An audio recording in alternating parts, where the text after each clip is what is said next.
Zinomkhawulo izindawo zokungcebeleka emijondolo yasevukuzenzele kanye naselusaka eNyanga. Kule ndawo kunamapaki amabili kanye nenkundla eyodwa vo yezemidlalo. Iningi lezindlu alikho esimeni seyiso futhi izakhamuzi zale ndawo zivamise ukumba inhlabathi onqenqemeni oluvundle umgwaqo uN2.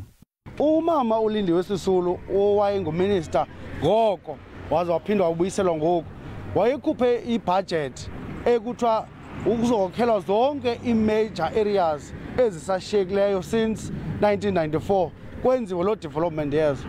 Ivukuzenzele neButcher Square izeza areas bizwa into bana zi-primary beneficiaries zalo development leyo.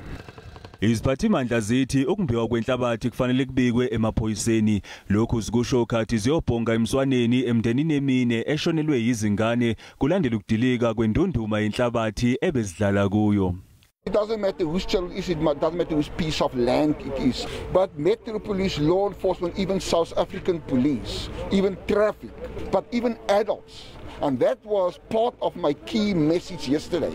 We all had a responsibility to raise the alarm and to say, look what is happening there. Umyalezo ovela kuHulumeni kuzwelonke ubalula ukuthi lo mshophi awube isifundo kithina sonke.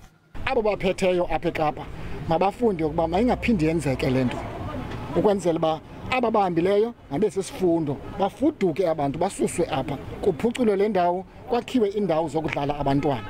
Izingane ezine eshone kulesigameko zizofihlwa ngokwahlukana eKapa nase Eastern Cape.